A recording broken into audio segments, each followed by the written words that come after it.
नमस्कार दोस्तों। नमस्ते बिजनेस के एक नए एपिसोड में आप सबका स्वागत है।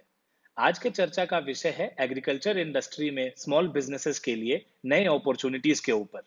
इस टॉपिक पर डिस्कस करने के लिए हमारे साथ भुवनेश्वर से जुड़े हैं एक बहुत ही खास मेहमान। तो चलिए शुरू करते हैं।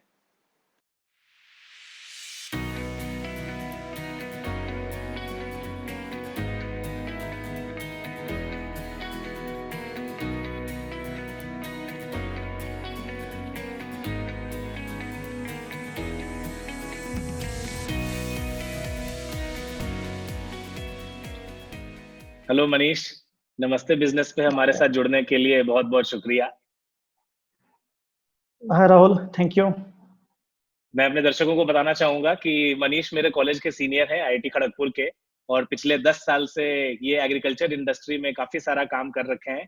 अभी ये उड़ीसा से यूटोपिया विल चलाते हैं, जो कि एक एग्रीकल्चर इंडस्ट्री की ही कंपनी है। तो आज का टॉपिक भी हमारा इसी डोमेन के अंदर है। तो शुरू करते हैं। एकदम बेसिक से शुरू करते हैं। मनीष, आप हमें ये बताइए कि एज अ कंज्यूमर फार्म से हमारे डाइनिंग टेबल तक खाना पहुंचता कैसे है? और जो लोग गांव से होंगे उनको पता होगा। खैर, सबसे पहले तो सभी दर्शकों को नमस्कार। तो गांव के जो लोग होंगे उनको अच्छे से पता होगा कि सिस्टम कैसे है, बट जो शहर के लोग जिनका कभी गांव से कनेक्शन नहीं होगा उनको थोड़ा सा आइडिया नहीं होगा। तो बेसिकली जो ये साइकिल शुरू होता है वो क्रॉप सिलेक्शन से शुरू होता है कि किसान को कौन सा फसल लगाना है अपने खेत पे। मोस्टली प्री डिसाइडेड होता है, वो जो ट्रेडिशनल चला आ रहा है वही फसल लगता है। बहुत 1-2% लोग होंगे जो कुछ नया फसल ट्राई करते हैं, I think less than that. तो क्रॉप सिलेक्शन के बाद फिर वो लोग वहां से जाते हैं कि अब इसका इनपुट कहाँ से लाया जाए। इनपुट मतलब सीड्स, फर्टिलाइजर्स, मैन्योर्स, जो भी उनको डालना है। एंड पैरेलली वो फार्म प्रिपरेशन करते हैं, खेत की तैयारी करना, उसकी जो भी प्लॉइंग, जुताई करना है, इरिगेशन वगैरह जो करके तैयारी करना है।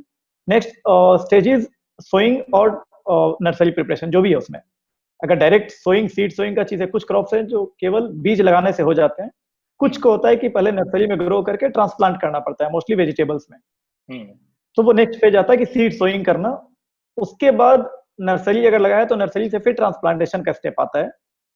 एंड एक बार फसल लग जाती है खेत में तो ये पूरा प्रोसेस जो मैक्सिमम 4-5-6 दिन 7 दिन का होता है, टोटल वर्किंग डेज। हाँ, उसके बाद क्रॉप स्टैंडिंग है और ये चलता है 1-1.5 महीने। सब्जी में 1-1.5 महीने से शुरू हो जाता है, और अगर ग्रेन्स की बात करें तो 4 महीने 5 महीने स्टैंडिंग क्रॉप रहता है।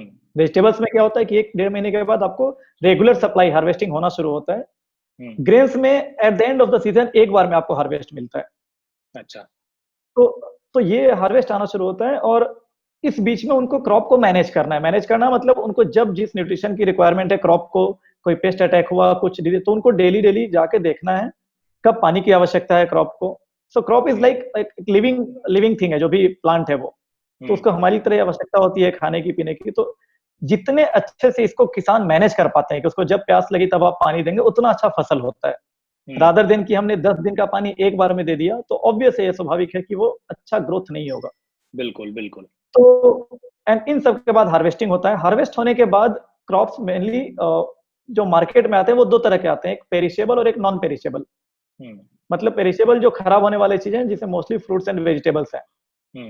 तो इन अगर पेरिशेबल है तो इनको या तो सीधे मार्केट में पहुंचाते हैं, क्योंकि इसको 2-3-4 दिन के अंदर कंज्यूम करना है। तो ये खेत से निकलता है, मंडी होता हुआ, मंडी से फिर गया किसी बड़े व्यापारी के, आढ़तिया के यहाँ, वहां से कोई रिटेलर लिया, या फिर आप जो रिलायंस फ्रेश, बिग बाजार, जहां से भी लेते हैं, और वहां से ये कंज्यूमर तक पहुंचता है। या फिर इसकी प्रोसेसिंग हो जाती है कि टमाटर चला गया, उसका जैम बन गया, या कुछ जेली बन गया, व्हाटएवर। अगर नॉन पेरिशेबल है तो नॉन पेरिशेबल की प्रोसेसिंग होती है, उसको हम स्टोर बढ़ जाता है स्टोरेज का, कि किसान उसको स्टोर कर सकते हैं। एंड देन उसके बाद प्रोसेसिंग हुई, प्रोसेसिंग होकर different kind varieties of products बनते हैं।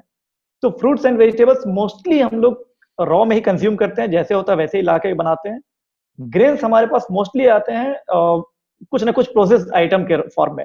चावल दाल छोड़ दें तो बाकी हम लोग दिन भर जितने बिस्किट, चिप्स, जो भी हम चाय वाय जो भी खा पी रहे हैं, वो सब कुछ प्रोसेस्ड आइटम प्रोसेस हो क्या रहा है। तो ये पूरा, हाँ, तो ये पूरा चेन है जहां से हमारे प्लेट तक पहुंचती है। ग्रेन्स वाले में नंबर ऑफ मिडलमैन ज्यादा हो जाते हैं, क्योंकि उसमें एक प्रोसेस, एक स्टोरेज बढ़ गया, फिर प्रोसेसिंग बढ़ गया, और वहां से फिर पूरा सप्लाई चेन काम करता है कि फैक्ट्री से निकला, वहां से जो स्टेट का मेन डीलर होगा उसके पास आएगा, फिर वहां से डिस्ट्रिक्ट लेवल पे आएगा, और तब रिटेलर तक पहुंचेगा।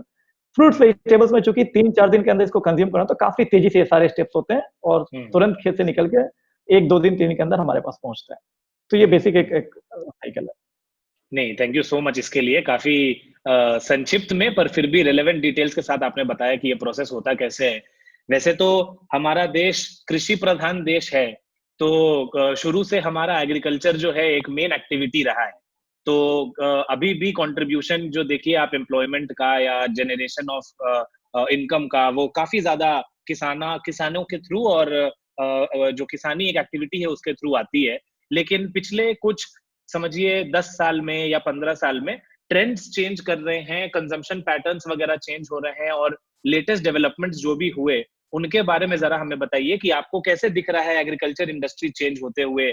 जितना भी आपने काम देखा और किया इस इंडस्ट्री में पिछले 1 डेकेड से ज़्यादा में, तो कैसे है वो चेंजेस ज़रा हमें बताइए? अ, ये बात जो अभी तुमने कहा कि कृषि प्रधान देश है। हुँ, ये सब लोग मतलब हम लोग जब भी कृषि के बारे में शुरू करते हैं तो भारत एक कृषि प्रधान देश है। लगभग आज भी 60% आबादी इस पे डिपेंडेंट है। हुँ, किसान इतने नहीं है लेकिन किसी कृषि पे डिपेंडेंट है उनका जो लाइवलीहुड है वो। हुँ, और इसका हुँ। इसके बाद भी जीडीपी में इसका कंट्रीब्यूशन केवल 18% है, 18% है।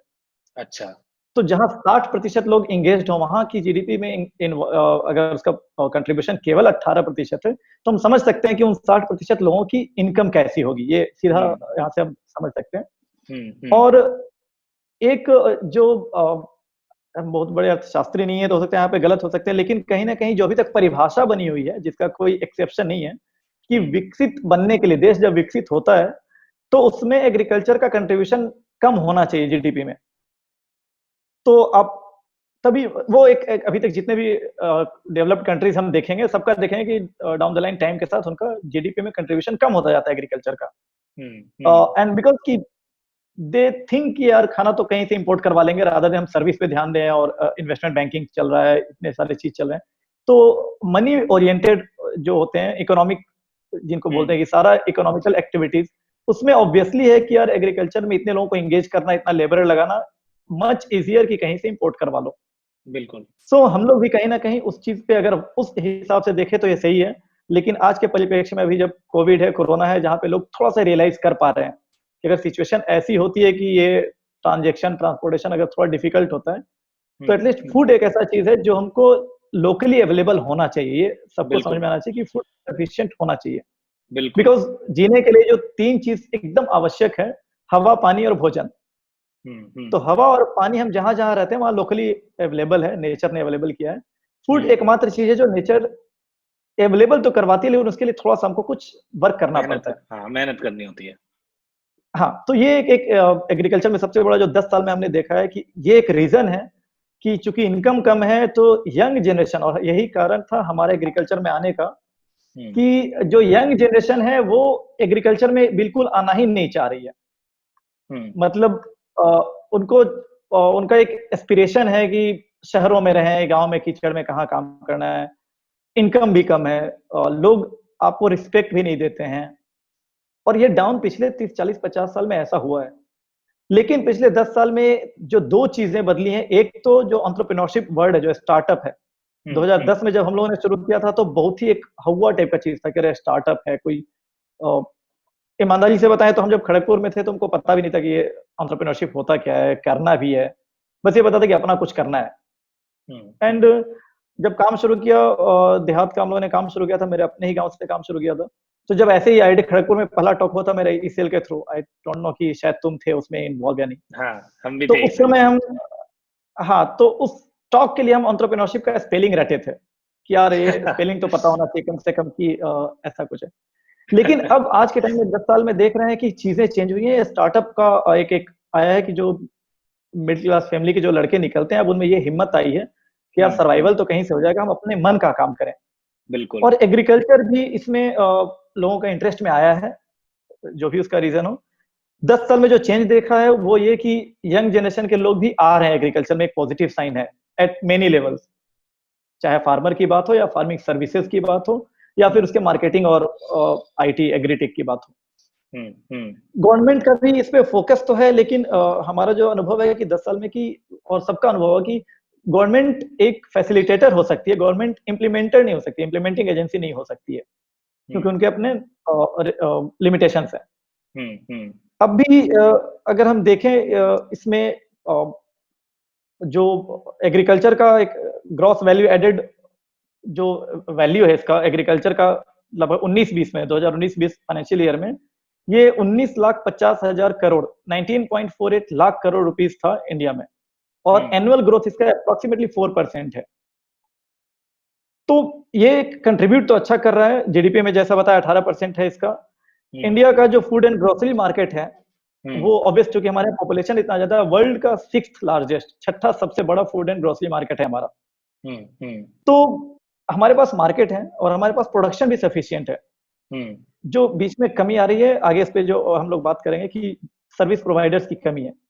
गवर्नमेंट की तरफ से जो फैसिलिटेटिंग की काम की जा रही है उसमें अभी तुरंत जो कोविड के बाद जो अभी पैकेज अनाउंस हुआ है 20 लाख करोड़ का आत्मनिर्भर भारत के अंदर, उसमें हर सेक्टर के लिए, चाहे वो फिशरीज हो, एनिमल हस्बेंड्री इंफ्रास्ट्रक्चर के लिए आई थिंक कुछ 20,000 करोड़ 15,000 करोड़ रुपए दिए गए इसमें। ऑब्वियस है कि ये पैसे डिफरेंट स्कीम्स के थ्रू मिलेंगे कि अगर किसी को डेली डेवलप करना है तो, लेकिन ये फंड अभी एलोकेट हुआ है डिफरेंट पीएसयूज ने, चाहे वो बीपीसीएल हो, एचपीसीएल हो, एनटीपीसी हो, इस टाइप के जो पीएसयूज है गवर्नमेंट कंपनी से, इन लोगों ने भी अब स्टार्टअप्स में अपना एक स्टेक, जो इक्विटी इन्वेस्टमेंट होता है वो शुरू किया है प्लान। अच्छा। नाबार्ड एक गवर्नमेंट एजेंसी है, नाबार्ड ने पिछले साल मई 2019 में 700 करोड़ का फंड एलोकेट किया है वीसी फंडिंग के लिए। वाह। केवल एग्रीकल्चर और रूरल डेवलपमेंट के लिए जो स्टार्टअप्स हैं उनको नाबार्ड डायरेक्ट इक्विटी इन्वेस्टमेंट करेगी उसमें। ये तो काफी बढ़िया डेवलपमेंट हुआ। बिल्कुल, अभी लगातार हम देख रहे हैं और हम लोग जो थोड़े से भी अवेयर होंगे, जाने होंगे कि फंडिंग या ये सब चीज आज के समय में इशू नहीं है।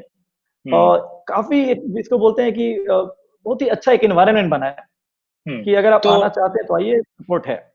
तो इसी पॉइंट पे जैसे आपने बताया, एक छोटा सा सवाल है मेरा इस पे, जो एक्चुअली इस पूरे डिस्कशन का क्रक्स भी होगा।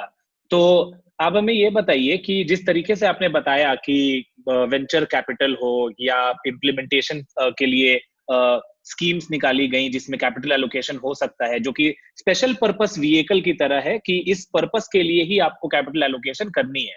तो इस तरह के सिनेरियो में, और जैसा आपने बताया कि आपने चेंजिंग ट्रेंड्स देखे हैं पिछले 10 साल में, उसके हिसाब से क्या इनोवेटिव बिजनेस मॉडल्स अपने को चाहिए एग्रीकल्चर इंडस्ट्री में, और आपके हिसाब से स्मॉल बिजनेसेस के लिए किस तरह का अपॉर्चुनिटी निकल के आ रहा है, पर्टिकुलरली एग्रीकल्चर इंडस्ट्री का, वो फार्मिंग के लेवल पे हो, चाहे सप्लाई चेन के लेवल पे हो, चाहे मार्केटिंग के लेवल पे हो, पर किस तरह का इनोवेटिव बिजनेस मॉडल और स्मॉल बिजनेस के लिए अपॉर्चुनिटी आप देख रहे हैं, जरा उसके बारे में बताइए।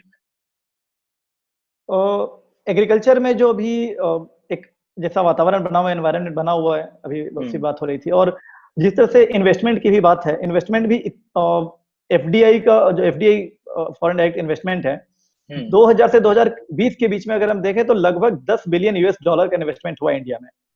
अभी तुरंत नेस्ले अपना 9th प्लांट गुजरात में डालने जा रही है, लगभग अप्रोक्सीमेटली 700 करोड़ का प्लांट है। तो जो प्रोसेसिंग इंडस्ट्रीज है, बड़ी बड़ी इंडस्ट्रीज वो आ रही है, इसका मतलब तो ये है कि उसमें स्कोप है। अब छोटे बिजनेसेस के लिए उसमें स्कोप निकालना या पता करना तो एक जो बहुत ही प्राइमरी बात है जिससे हम लोग डेविएट कर रहे हैं, और वो एक बड़ा टॉपिक है। बस हम इशारा करेंगे कि हम लोग जब फूड डेफिसिट थे, जब भूखमरी थी लाल बहादुर शास्त्री के समय पे, जब जय जवान जय किसान का नारा दिया गया था, हरित क्रांति शुरू हुई क्योंकि हम लोग का फूड ग्रेन प्रोडक्शन में हम लोग डेफिसिट थे और हम लोग आधारित दूसरे पे डिपेंडेंट थे। तो वहां से शुरुआत तो ठीक है, उस समय प्रोडक्शन बढ़ाने की हम लोगों में जद्दोजहद थी कि कैसे भी सबको खाना खिलाना है। आज 2016-17 के बाद ऑलमोस्ट हम लोग फूड सफिशिएंट हैं। लगभग 257 मिलियन टन का आवश्यकता था इंडिया में, और 275 मिलियन टन प्रोडक्शन था 2016-17 का। तो हम लोग फूड सफिशिएंट अब हो चुके हैं। वर्ल्ड में 3 ही कंट्री हैं जो फूड सफिशिएंट हैं, चाइना, तंजानिया और बोलीविया। तो ये एक बड़ी बात है कि आप खुद में सफिशिएंट हैं। लेकिन इसमें जो इश्यू आ रहा है उसका डिस्ट्रीब्यूशन नेटवर्क, जो सबसे बड़ा स्कोप है इनोवेटिव स्टार्टअप के लिए, अगर कोई कुछ करना चाहता है तो, कि हम प्रोडक्शन तो कर रहे हैं अच्छा से, लेकिन उसको चैनलाइज करके नीडी तक पहुंचाना। फूड सफिशिएंट है, वो डेटा में बहुत अच्छा है कि हमारे पास जितने लोगों को चाहिए भोजन उतना है, लेकिन इसके बाद भी अगर हम देखें तो देखते हैं कि 270 मिलियन लोग लगभग भूखे रह रहे हैं इंडिया में, जो एक बड़ा नंबर है। बहुत बड़ा कि नंबर। अगर हम 27 करोड़ लोग भूखे रह रहे हैं, तो इसका मतलब कि वो चैनल बीच का लिंक नहीं है। और हमारे पिछले 10 साल के अनुभव में ये सबसे बड़ा एक एक अनुभव है कि पढ़े लिखे लोग, एजुकेटेड लोग जब तक नहीं आएंगे इस सेक्टर में, तब तक ये मैच नहीं होने वाला है, क्योंकि इसमें बहुत सारा आपको कैलकुलेशन, बहुत दिमाग लगाना पड़ेगा। और ये स्टार्टअप के लिए एक बड़ा स्कोप है। बट ये है कि हम हमेशा बात करते हैं कि जो भी बेसिक रिक्वायरमेंट्स हैं लाइफ की, उसकी वैल्यू भी कम होती है, उसमें मार्जिन भी कम होता है। जैसे आपको बस रहने के लिए घर कैसा भी चाहिए, तो आप आराम से घर एक बना सकते हैं, छोटा सा घर बना लेंगे, दीवार वाल बना के हो जाएगा। लेकिन उसके बाद अब अगर उसमें आके एक मार्बल लगाना शुरू करते हैं, जो लग्जरी आइटम है, तो उसमें मार्जिन, आपको पैसा भी ज्यादा लगेगा, उसमें प्रॉफिट भी ज्यादा कमाएगा जो बेच रहा है वो। पता लगा कि आपके बाथरूम से अधिक आपने मार्बल पे खर्च किया। सिमिलर है जो एग्रीकल्चर सेक्टर है, ये एक बेसिक नीड है इंसान की, या रूरल सेक्टर जो भी, जहाँ पे लाइवलीहुड का काम बात कर रहे हैं। तो इसमें स्वाभाविक है जो लोग आएंगे उनको ये सोच के आना हो कि अगर हम ग्रास रूट पे जा रहे हैं, सीधा लाइफ को अफेक्ट कर रहे हैं, तो हमारा मार्जिन थोड़ा सा कम होगा। बट वो एक सेटिस्फेक्शन जो मिलता है कि आप इतना बड़ा एक नेटवर्क खड़ा कर रहे हैं, इतना बड़ा काम कर रहे हैं कि ये जो काम गवर्नमेंट भी अभी नहीं कर पा रही है। हमारे पास पीडीएस है, सारा सिस्टम है, बट समहाउ कुछ तो कारण है कि इसके बाद भी ये फेल हो रहा है। तो स्टार्टअप्स के लिए एक एग्रीटेक हम इसलिए नहीं बता रहे क्योंकि आज के टाइम में पता होगा सबको, एग्रीटेक में फंडिंग भी काफी आ रही है और काफी स्टार्टअप्स ऑलरेडी हैं टेक में। और इसी प्रकार सप्लाई चेन में लॉट में स्टार्टअप्स, मतलब एक गुड़गांव में अगर बैठ जाए तो 10-20-30 कंपनीज होंगे जो कहीं से लेके बेच रहे हैं। तो अब जो इशू आ रही है वो कि जो फार्मर्स हैं उनको कैसे बेनिफिट दिया जाए, डायरेक्ट बेनिफिट, एथिकल बिजनेस। और इसके लिए एथिकल लोगों को आना पड़ेगा। एथिकल बिजनेस जो हम हमेशा, हम व्यक्तिगत रूप से टाटा के हम बहुत बड़े फैन हैं, हमारे रोल मॉडल हैं कि एथिक्स होना चाहिए आपके बिजनेस में। बिल्कुल। तो वो, तो हम बार बार हम लोग बात कर रहे हैं किसानों की इतने कंपनी बन गए, इतने हजारों करोड़ों की फंडिंग हो गई, इतने गवर्नमेंट ऑर्गेनाइजेशंस काम कर रहे हैं। इन सारे लोगों का अपना पर्सनल आप देखेंगे, कोई नो ऑफेंस, बट सबकी अपनी लाइफ अच्छी चल रही है। जितने सरकारी कर्मचारी जो कृषि विभाग में काम करते हैं, सबका अपना घर बहुत अच्छा है। लेकिन वो जिन किसानों के लिए हैं, उन किसान के लाइफ में कितना चेंज हुआ ये देखना चाहिए, इस पे बात होनी चाहिए। बिल्कुल। तो स्टार्टअप में एक सबसे बड़ा चीज चेन का है, जो वो चेन कैसे स्टार्ट किया जाए जिससे फूड सप्लाई हम सही कर पाए। दूसरा एक बहुत बड़ा स्टार्टअप अभी जो खाली है, कि जो हम बताए कि न्यूट्रिशन के ऊपर बात नहीं हो रही। हम लोग हमेशा बात कर रहे हैं क्वांटिटी के ऊपर। पढ़े लिखे लोग भी, हम लोग दिन भर में क्या करते हैं यार, 4 रोटी खा लेना सुबह में, शाम में 3 रोटी खाना है, दैट्स इट, कुछ जूस पी लेना है। हमारे शरीर को जरूरत है कैलोरी, कुछ किलो कैलोरी एनर्जी की, जो और प्रोटीन, विटामिन, कार्बोहाइड्रेट, फैट, सब कुछ एक एक फिक्स्ड क्वांटिटी हमको चाहिए।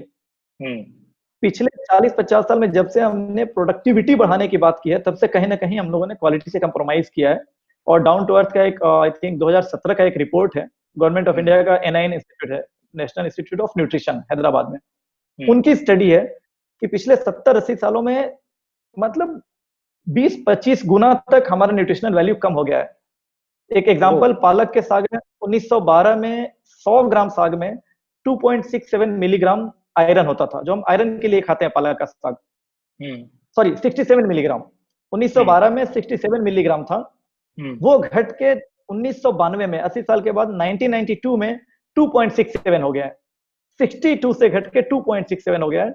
मीन्स अगर हमारे ग्रैंडफादर 100 ग्राम पालक का साग खाते थे, तो हमको 3 केजी पालक का साग खाना होगा उतने ही आयरन के लिए।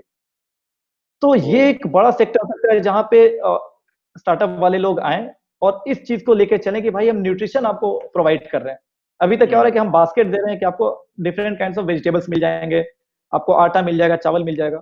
बट अभी तक कोई भी स्टार्टअप इस सेक्टर में नहीं है कि आपको एक कंप्लीट न्यूट्रिशन, 5 लोग हैं, 5 लोग की इतनी न्यूट्रिशनल रिक्वायरमेंट है, वो कंप्लीट आपकी से फुलफिल हो जाएगी। तो ये एक अगला सेक्टर है। एंड बाकी जो ग्राउंड लेवल पे ऑपरेशनल है, जैसे हम एनजीओ सेक्टर में काम कर रहे हैं, सोशल सेक्टर में भी काम कर रहे हैं, तो हमारा ये ऑब्जर्वेशन है कि ग्राउंड पे फंड्स की कमी नहीं है।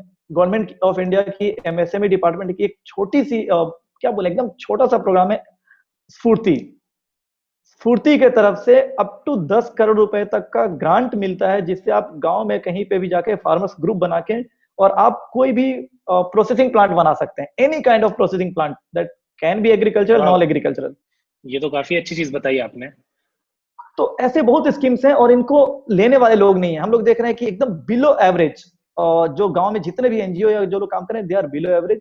पढ़े लिखे लोग डरते हैं कि शायद फ्यूचर वहां पे बहुत श्योर नहीं है। बट हम व्यक्तिगत रूप से 10 साल के अनुभव में कह सकते हैं कि 3 साल अगर आप किसी भी तरह से सर्वाइव कर सकते हो, 3 साल आप कैसे भी अरेंज कर लो, फ्रेंड्स फैमिली कहीं से, 4th ईयर से आपको फंड की दिक्कत नहीं होगी। अगर आप गांव में रह सकते हो तो एन नंबर ऑफ इसमें अपॉर्चुनिटीज हैं। सीड प्रोडक्शन इतने साल के बाद भी कहीं भी किसी गांव में चले जाओ, सही से सही टाइम पे सीड नहीं मिलता है लोगों को। तो ये एक बड़ा मतलब सीड प्रोडक्शन अपने आप में एक बड़ा वेंचर है।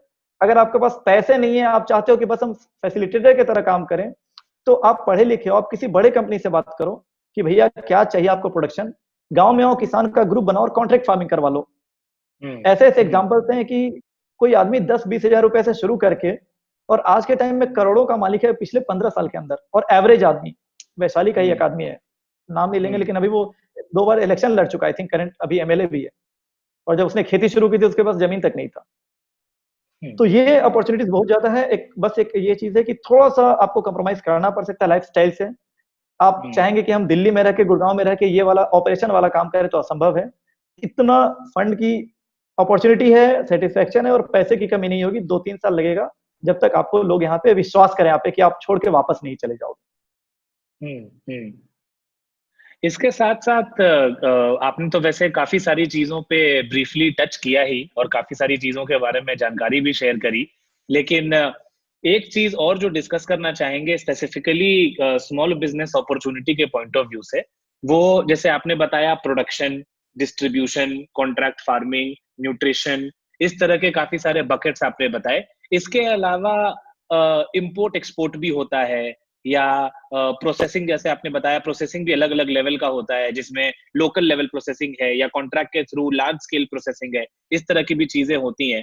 तो अगर कोई स्मॉल बिजनेस ओनर या अभी जो स्मॉल बिजनेस सेटअप करना चाह रहा है, उस तरह का कोई इंसान अगर एग्रीकल्चर के ऊपर, जैसे आपने बताया एथिकल वैल्यूज भी है, कंट्रीब्यूशन भी करना चाहता है सोसाइटी का, थोड़ा अपलिफ्टमेंट वाला एंगल भी है, तो इन तरह के चीजों को कंसिडर करते हुए अगर कोई एंटर करना चाहता है इस एग्रीकल्चर इंडस्ट्री में, तो वो अपना कैलकुलेटेड अंडरस्टैंडिंग कैसे डेवलप करे कि उसके लिए कौन सा बिजनेस सटीक रहेगा, वो किस तरीके से कंट्रीब्यूट कर सकता है, कितना कैपिटल रिक्वायरमेंट लगेगा, इन सब चीजों के बारे में वो सोचे कैसे। ऑब्वियसली आंसर एक बार में नहीं मिलेगा, लेकिन एटलीस्ट थॉट प्रोसेस पता चल जाए कि वो कैसे इसके बारे में अंडरस्टैंडिंग डेवलप करें और फिर कैलकुलेटेड तरीके से बिजनेस को शुरू करें। राहुल, कोई भी काम अगर किसी को शुरू करना है तो आई थिंक उसमें 2 चीज जेन्युइन बहुत ही मीडिया में पढ़ के, न्यूज में देख के बहुत ही रोमांटिसाइज फील करके कि बहुत अच्छा लगेगा और शुरू करना, ये बिल्कुल ही सही आइडिया नहीं है। आपका इंटरेस्ट है कि नहीं उस सेक्टर में, अपील करता है कि नहीं, आपको मजा आ रहा है कि नहीं वो काम करने में। एंड दूसरा, उस काम में आपका स्ट्रेंथ क्या है, आपको उसमें मजा आ रहा है बट उसमें आपका स्ट्रेंथ कुछ है या नहीं। तो हो सकता है कि हमको बहुत मजा आता है कि गाना, सिंगिंग मेरा बहुत ही अच्छा फेवरेट चीज है, बट मेरा स्ट्रेंथ हम गाना नहीं गा सकते हैं, तो हम उसमें अपना कैसे सोच सकते हैं, बस ये सोचे चलो उसमें हम मतलब किसी शो में जाके गाना देख लेंगे। तो स्टार्टअप शुरू करने में लोगों को ये 2 चीज सबसे पहले डिसाइड करना चाहिए कि मेरा जेन्युइन इंटरेस्ट है और मेरा स्ट्रेंथ है इस चीज में। लाइक अगर रूरल सेक्टर में खुद कुछ ऐसा आप करना चाह रहे हो कि आप सपोज फॉर एग्जांपल जैसे बता रहे हो, फ्रूट्स एंड वेजिटेबल्स एक बड़ा सेक्टर है प्रोसेसिंग। इंडिया में बस 2016-17 का डेटा है, 2.2% प्रोसेसिंग होता है। फिलीपींस में प्रोसेसिंग 78% है, यूएस में 63% है। इसका मतलब क्या हुआ? 2.2 और 78% तो काफी बड़ा नंबर डिफरेंस दिख रहा है प्रोसेसिंग में। मतलब जैसा हम सबसे पहला बताया था कि कैसे हमारे टेबल तक पहुंचता है, तो fruits and vegetables as it is हम कंज्यूम कर रहे हैं। बस 2.2% फ्रूट्स हैं जो जैम, जेली, अचार कुछ भी प्रोसेस हो रहा है। अच्छा। यूएस में ये एक तरह से कुछ हद तक ये अच्छी बात भी है कि हम लोग मिनिमम फ्रोजन वेजिटेबल्स वगैरह यूज करते हैं। फ्रोजन वेजिटेबल्स क्योंकि यूएस में मोस्टली चीजें उन लोगों को चाहिए होती है फ्रोजन या पैकेज्ड, तो वो हेल्दी प्रैक्टिस नहीं है, तो इसलिए ये हमारा टारगेट बिल्कुल नहीं होना चाहिए। बट दूसरा डेटा ये है कि इंडिया में लगभग 25 to 30% स्पॉइल हो जाता है, बर्बाद हो जाता है फ्रूट्स एंड वेजिटेबल्स, क्योंकि 3-4-5 दिन में खराब होना होता है इसको। तो अगर 25-30% बर्बाद हो रहा है एंड पता ही होगा कि मोस्टली फ्रूट्स एंड वेजिटेबल्स में इंडिया या तो टॉप या सेकंड टॉप प्रोड्यूसर है।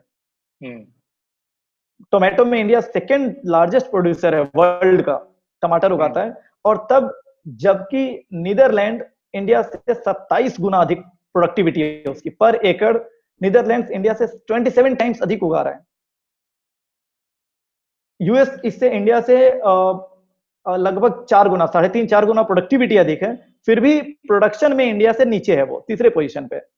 तो हमारा भी क्या है कि हमारा एक स्ट्रेंथ तो है कि प्रोडक्टिविटी बढ़ाने पे हम काम करें, जो कि बहुत सारी ऑर्गेनाइजेशंस कर रही हैं। हालांकि उसमें भी स्टार्टअप का ऑप्शन है, लेकिन जो तुम बता रहे हो कि स्टार्टअप इसमें छोटा स्केल से किसी को शुरू करना है, तो ये एक जिसको बोलते हैं लो हैंगिंग फ्रूट, कि देख रहे हैं कि यार 25% तो बर्बाद हो रहा है।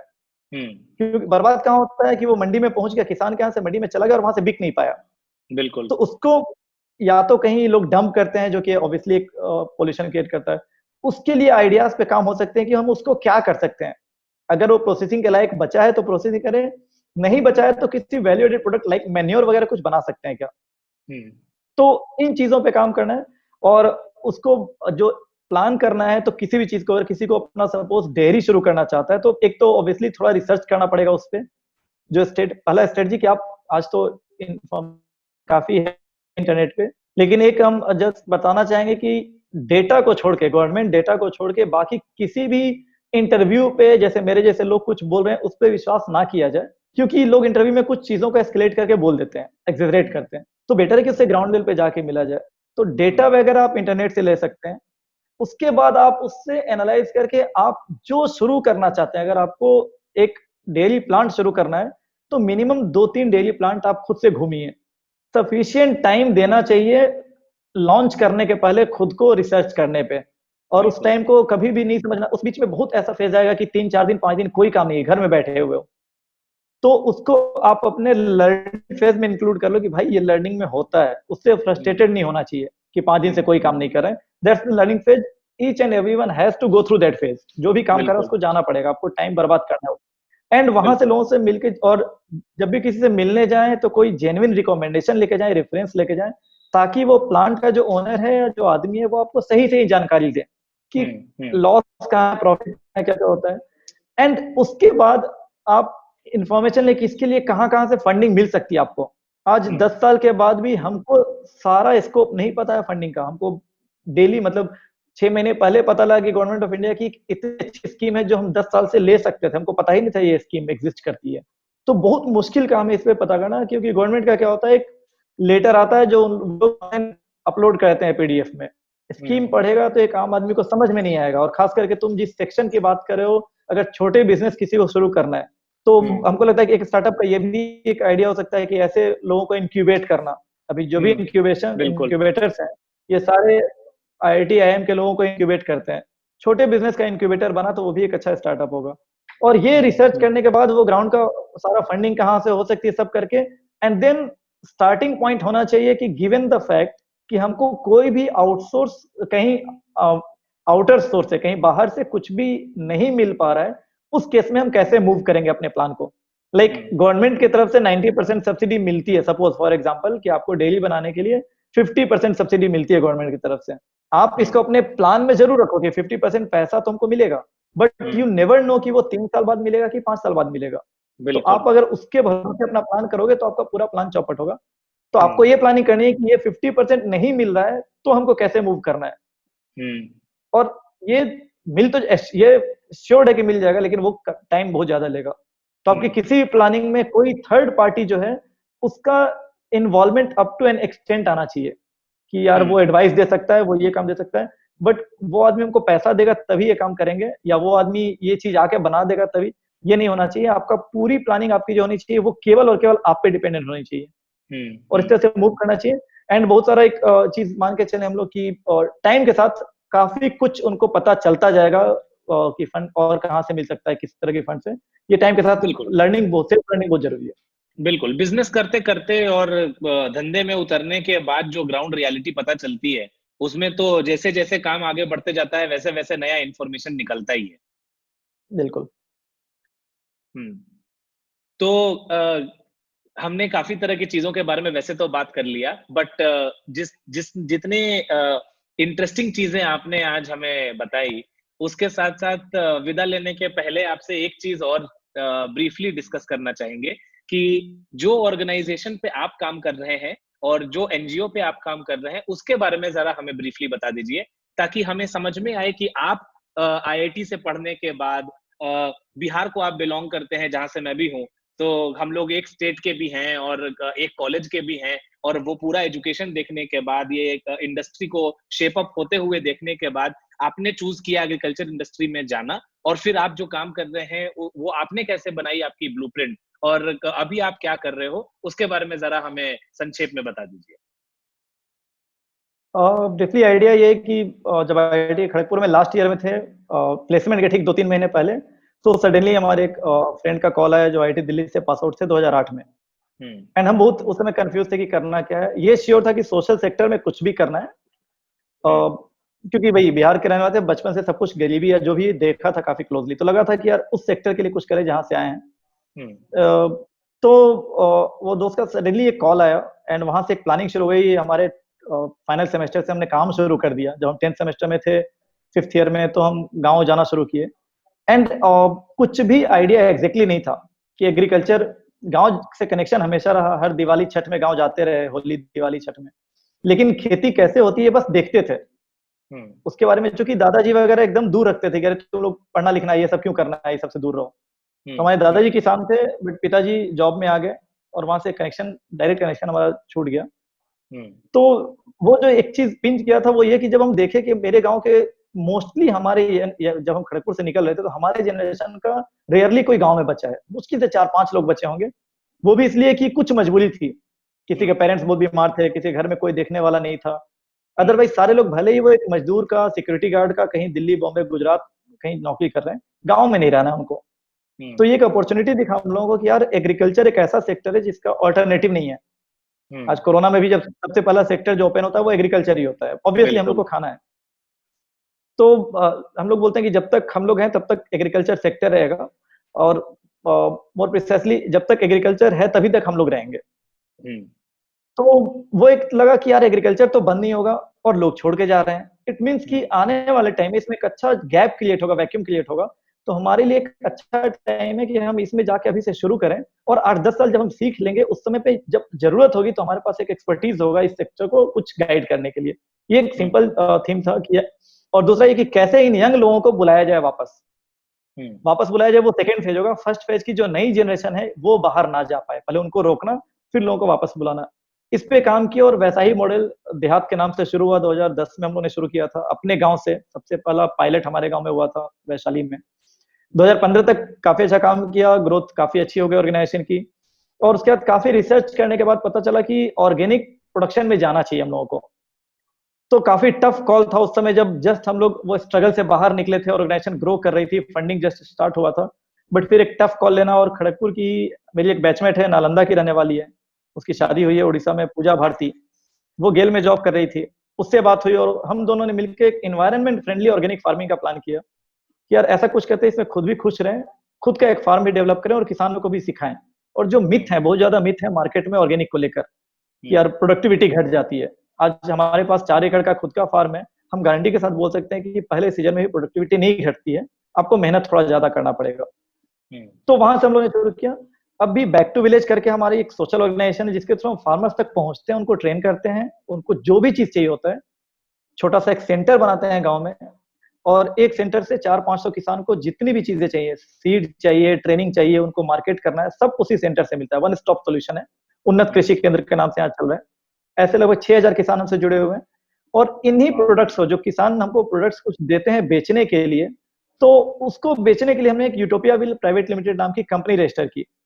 तो ये बैक टू विलेज और यूटोपिया विल एक ही एंटिटी है, बस 2 पार्ट्स हैं, क्योंकि एनजीओ जो है वो कमर्शियल एक्टिविटी नहीं कर सकती है।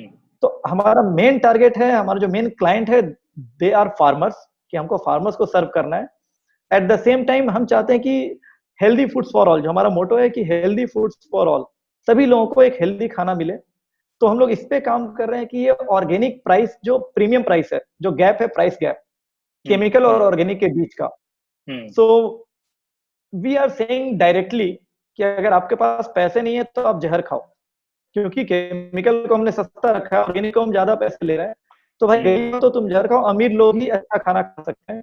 तो हम लोग उस पे काम कर रहे हैं कि ये सिर्फ इसलिए क्योंकि प्राइस गैप है, तो हम इस प्राइस गैप को जीरो करना चाहते हैं कि हम ऑर्गेनिक प्रोड्यूस करेंगे विदाउट एनी सर्टिफिकेशन, कुछ नहीं, हम नॉर्मल प्राइस पे बेचेंगे उसको। दैट्स वाई हम लोग फार्मर्स को एडुकेट कर रहे हैं कि भाई आपके लाइफ के हेल्थ के लिए और आपके इस मिट्टी के हेल्थ के लिए ऑर्गेनिक जरूरी है। और जैसा हम पहले बताया कि फूड सरप्लस ऑलरेडी हो चुके हैं हम लोग, मतलब फूड सरप्लस नहीं, फूड सफिशिएंट हुए हैं अभी। तो हम लोग को क्वालिटी पे ध्यान देना चाहिए। तो हमारा मैक्सिमम टाइम फार्मर से इंटरेक्शन करने में, उनको समझाने में जाता है कि आप दूसरों को खिलाने वाले हो, भगवान के बाद इंसान में आप ही हो जो दूसरे को खिलाते हो, तो आप जहर तो मत खिलाओ किसी को। इस तरह की फिलोसॉफिकल बातें उनको ट्रेनिंग में बताना। और दूसरी तरफ मार्केट से कनेक्ट करना लोगों को, क्योंकि खड़गपुर से तो एक अच्छा नेटवर्क है, तो कैसे उनके प्रोडक्ट्स को सही बेच पाए और इसमें फार्मर्स को मैक्सिमम बेनिफिट ट्रांसफर हो पाए। इस पे हमारा अभी बैक टू विलेज और यूटोपिया विल दोनों इस पे काम कर रहे हैं। छोटी सी टीम है, भुवनेश्वर में हेडक्वार्टर है, और अभी बहुत जल्द बिहार में शुरू करना था, कोरोना के पहले बात चल रही थी, अभी कोरोना के बाद शुरू करेंगे। और इंपोर्ट एक्सपोर्ट जब आता है, ऑर्गेनिक की जब भी बात आती है तो होता है एक्सपोर्ट करना। हम लोग से हमेशा लोग पूछते हैं कि ऑर्गेनिक कर रहे हैं तो एक्सपोर्ट करेंगे कि नहीं। तो जैसा हम सबसे पहले बताए कि मतलब जो उगा रहा है उसको ना खिला के, एक्सपोर्ट का सिंपल डेफिनेशन है ना कि जब आपके पास सरप्लस होगा तभी आप एक्सपोर्ट करोगे, आपके खुद के खाने के लिए नहीं है और आप बोलोगे यार पड़ोसी को जाके खिलाओ, ये सस्टेनेबल मॉडल ही नहीं है। तो हमारा सबसे पहला चीज है कि हम एक्सपोर्ट वही चीज करेंगे जो सरप्लस है। अगर ऑर्गेनिक की डिमांड हमारी डोमेस्टिक ही इतनी ज्यादा है तो हम केवल पैसे के लिए सरप्लस करें, सॉरी एक्सपोर्ट करें, ये हर तरह से गलत है। और इसलिए हम लोग कहा कि पहले हम डोमेस्टिक नीड्स को पूरा करें, उसी में काफी समय लगेगा। और सरप्लस में एक्सपोर्ट में एक बहुत बड़ा चीज, तुम्हारा पॉइंट भी था उसमें, कि हम लोग अभी एक्सपोर्ट करते क्या है, तो बफेलो मीट सबसे बड़े एक्सपोर्टर हैं। और चावल, 1 केजी बफेलो मीट के प्रोसेसिंग में लगभग 5,000 से 20,000 लीटर पानी खपत होता है। 1 किलो चावल के प्रोडक्शन में लगभग 2 से 2,500 लीटर पानी खर्च होता है। तो indirectly we are exporting this much water, जो इन्वायरमेंट के लिए इतना डेंजरस है। तो अगर कोई स्टार्टअप या कोई इस पे काम करना चाहे कि यार हम वाइजली कुछ प्लान करके और एक्सपोर्ट क्या करना चाहिए हमको, व्हाट शुड वी एक्सपोर्ट, हमारा जो स्ट्रेंथ है, ये नहीं कि बांग्लादेश नहीं, अगर सपोज कोई सिंगापुर को चावल की जरूरत है तो हम चावल उगा देंगे। इससे उल्टा हमको ये करना चाहिए कि अगर हम उड़ीसा में मिलेट ग्रो कर सकते हैं तो हम मिलेट का डेस्टिनेशन ढूंढने की, मिलेट का डिमांड क्या, वहां मिलेट पहुंचाएं। बिल्कुल बिल्कुल, अप्रोच का ही डिफरेंस है ये। एग्जैक्टली तो ये कुछ चीजें हैं। अभी अच्छा ऑर्गेनाइजेशन चल रहा है, कोरोना में काफी अफेक्टेड है, इनफैक्ट पिछले 3 महीने से काफी इशू हो रहा है ग्राउंड पे ऑपरेट करने में। बट वी होप कि 3-4 महीने में चीजें नॉर्मल होंगी। और हम लोग एक खुद का काफी अच्छा फार्म डेवलप कर रहे हैं अभी, जहाँ पे खुद के रहने का प्लान है। एक अच्छा चीज होगा। That's all. बहुत ही बढ़िया, थैंक यू सो मच। बहुत ही अच्छा लगा आपसे बात करके। आपने टाइम निकाला हमारे साथ जुड़ने के लिए और इस टॉपिक पर इतने ब्यूटीफुल तरीके से इंफॉर्मेशन शेयर की और जानकारी दी हमें, उसके लिए बहुत बहुत शुक्रिया। मेरे साइड से, मेरी पूरी टीम की साइड से और हमारे दर्शकों के साइड से आपका धन्यवाद। और इस पूरे ग्रुप के साइड से आपको ऑल द बेस्ट, खूब सारा बेस्ट विशेस कि आप जो काम कर रहे हो वो खूब लीप्स एंड बाउंड्स इंक्रीज करे और खूब तरक्की हो, इसका हम सबके तरफ से शुभकामना भी है। तो फिर से धन्यवाद। और हमारे पास अगर और रिक्वेस्ट आती है दर्शकों के साइड से किसी टॉपिक पर डिटेल में बात करने के लिए और अगर कुछ और जानकारी चाहिए, तो आशा करते हैं कि आप दोबारा टाइम निकाल पाएंगे हमारे साथ जुड़ने के लिए कभी और। श्योर राहुल। और एक चीज की, कोई भी यंग आदमी अगर कुछ भी एग्रीकल्चर सेक्टर में करना चाहता है तो मेरे 10 साल का अनुभव जो भी है वो any day free of cost available है। जितना हम नेटवर्किंग से लेके कुछ कर सकते हैं, तुम्हारे थ्रू किसी के थ्रू आता है तो I would be happy to help. Fantastic, ये जानकर और भी अच्छा लगा। Thank you so much. चलो, थैंक यू। Thank you. दोस्तों, आशा है कि नमस्ते बिजनेस का ये एपिसोड आपको अच्छा लगा होगा। हमें कमेंट सेक्शन में बताइए कि आपको क्या अच्छा लगा, क्या अच्छा नहीं लगा, और ऐसे कौन से टॉपिक्स हैं जिसके ऊपर हम आगे चर्चा कर सकते हैं नमस्ते बिजनेस सीरीज़ के अंदर। आपको अपने स्क्रीन पर हमारे साथ जुड़े रहने के लिए सोशल मीडिया हैंडल्स दिख रहे होंगे। हमसे फेसबुक पे, यूट्यूब पे, इंस्टाग्राम पे और ट्विटर पे जुड़े रहने के लिए हमें फॉलो करें और अपने सुझाव भेजते रहें। धन्यवाद। मिलते हैं आपसे अगले एपिसोड में।